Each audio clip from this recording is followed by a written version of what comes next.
Ladies and gentlemen, I want us to listen to this emotional speech by Raila Odinga in Kisumu today. And that as I've really paid attention to that speech. You know, yesterday Raila was in Bondo during the memorial service of the fellows who were killed, especially in Siaya. And today he attended, I think, some church service in Kisumu, or Tho SDA in Kisumu. And he mentioned something that I want us to pay close attention to, because there seems to be a deliberate attempt to criminalize protest. But this Raila speech is going to give us, I want us to dissect it, but first let's get what he's saying. Have been through a struggle, a lengthy struggle to improve conditions of living in our country. We had fallen so low into a dictatorship. Kenyans were being arrested and detained. Now, first, he's speaking very emotional about it. Number two, I think the tone of message to the Luo nation that Raila is giving is they have to stand firm against police brutality. Now, people who follow the bold know very well that my position has been very clear, that we can protest, but I don't support a protest now where Luos are going to die. That one, I think I was so specific about it. But not to mean that protests are criminalized. Now, yesterday they said that they can do, and I think that was said by Ledama Olekina, that they must not go to the street. They can even protest in the house without, people can always protest in the house without going to the street. Okay. Probably it will still serve the same purpose like that one. But I want us to capture some two aspects that Raila has mentioned. He has taken, or rather, he has trivialized and criticized William Ruto over something I've always mentioned here. That people cannot die by police gunshots. And then you go on top of the car and praise the police while speaking in some other part of the country. If you are honest about defending them, what you needed to do, you need to go to Nyanza. Go to Nyanza and tell the parents whose kids have died that, you know, this is what happened. And don't go and defend because you're speaking in Mount Kenya, instead of going to tell the parents that are already grieving. There is some point that Raila is raising, that we've been told that police died, that people were killed. That there's something that they're saying that people are killed because they carried stones and hit the police. We have seen caskets, we have seen photos, we have seen videos and events, burial ceremonies being organized of those who died. Even though a very reckless statement from IG came that, you know, the bodies, I don't even want to think about that. I think that's nonsense. Sometimes there's some things that are just so childish to even think about. So, in the same side, the government has defended, saying that these fellows were carrying stone. We need to be shown a single photo of a police officer who was hit by a stone. That will be very important. Who was hit by a stone? Or who is even hospitalized because he was hit by a protester? I think that would serve a good purpose. Number two, there is the narrative, and that is why I want to delve. That's why I want to delve a bit. The government has criminalized any mass action or any protest because, according to them, it amounts to destruction of property. Now, in Nyalenda slums, where there is a video of some fellows that were removed from their houses and beaten, what property were they destroying? You know, let's be very honest, by the way. What property were they destroying? You know, in Mathare, there's some people that were arrested in the corridors, hizo places wanaishi. What property were they destroying? And as much as we've seen emotionally parents crying for the death of their kids. I think it's also nice you give us an audit of how much has been destroyed. How many cars has been burned? You know, let's get that figure. The road, lighting bonfires in the road, of course, is an effect. But then, how many people are affected in terms of destruction? Of course, it can always be removed, and the road is again used. But the discussion about the way it has been criminalized, and if you want to know that there's a lot of dishonesty is this, let's be very honest. Huh? Ruto, Rigathi, and the team are running to Mount Kenya and telling the Tugeges, someone told me the meaning and I've liked it, about how protest is destroying property. There was no protest in Nyeri, there was no protest in Murang'a, there was no protest in Kiambu. So this property, the Mount Kenya, that you are saying were destroyed by going to say in the mountain, where were they? If you are talking about destruction of property that unaribu vitu za watu, it could be that is in Nyalenda. You know, so look at, you know, I've listened to that Raila speech and has really opened my mind. Look at the political hypocrisy that you're going to Nyeri to tell Nyerians that protest imeribu vitu za watu.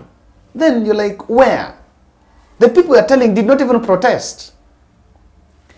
In Nyalenda, what has been destroyed? So clearly, there is something that Raila has spoken there.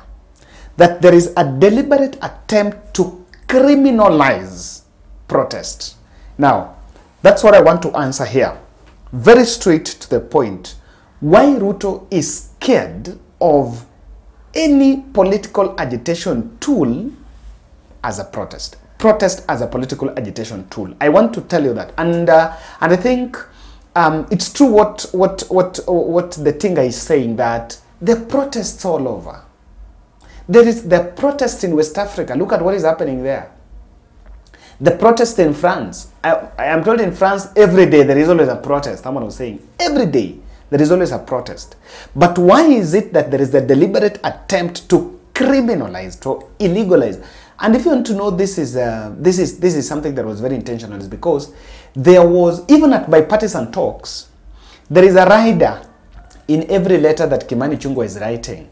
There is a rider there that we've agreed that never again shall we use violence. You know, there is nothing like using violence. The Constitution stipulates mass action. Just the other day, there was a protest in Eldoret, and they were escorted by the police when the parents that were protesting about the refund on the airlift program to Finland and Canada. They were protesting peacefully. No one tear-gassed them, and they were escorted by the police, and it was very peaceful. But in this country, when a protest is to happen, in Kisumu, in Mathare, in Migori, in Kibera, in Nairobi here, it's criminalized, it's illegalized, and it's smeared by all sorts of that. These are the three reasons.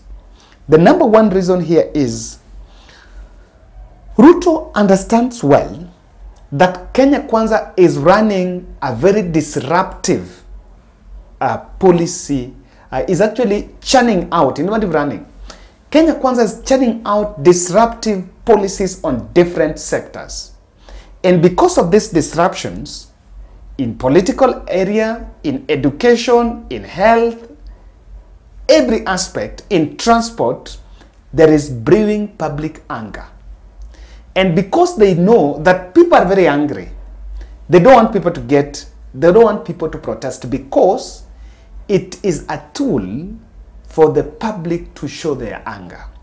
Let me give you a good example. Parents, secondary school fees was hiked, and for people who pay fees like us, you were well versed with this. Secondary school fees was hiked. Circular was sent to the secondary schools in May, and after it was hiked, the fees was backdated. The increase was backdated from January. So if you had paid some money in January, you realize that fees iliongezwa, and if whatever you pay in second term had to be backdated, then it's increased. As I speak, the university fees model, funding model, has been revised, and different universities are now churning out school fee structure just the way they think. And as we studied in university paying a tuition fee of 22,000, the same course I did in Masai Mara, someone is paying almost 53,000.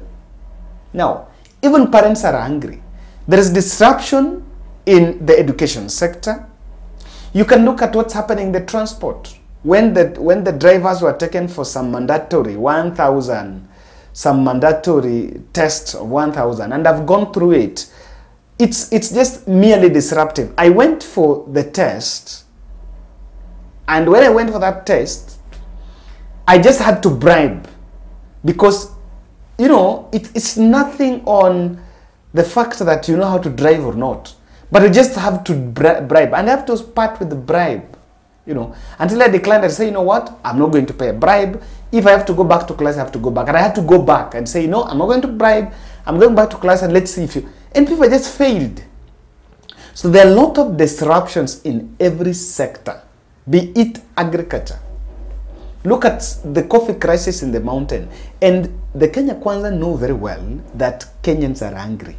By the way, you'll realize that Kenya Kwanza supporters, I don't know why, if you check YouTube pages, they're more angry than even Azimio. By the way, someone should tell us, why are people supporting Kenya Kwanza very angry? They're more angrier than even Azimio while they voted for the president. You know, you even wonder what's going on. Now, protest is a tool for consolidating disgruntled voices. And let me tell you, majority are disgruntled. Minority are the ones that are supporting. And Ruto knows very well that this will render Kenya Kwanza unpopular. He knows this.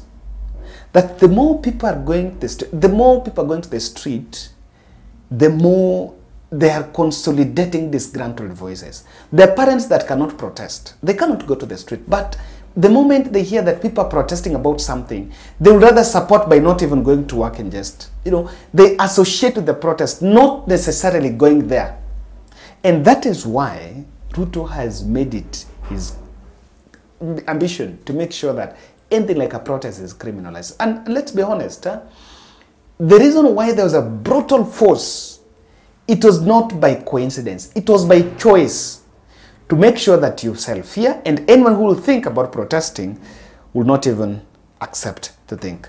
Number 3, I don't know, and I've analyzed this twice. Ruto is a bit fearful of this coups and has realized that protest is like coup by the sovereign, that the population is staging a coup against him. That is why he will not want. And of course he knows that the more they gain momentum, they can be hijacked by the enemies of his administration, and things when it gets out. I think it's just a bit of insecurity that if you think that there is no problem, if you've always thought that people who protest are from some part of the country, then why don't you just leave them to protest?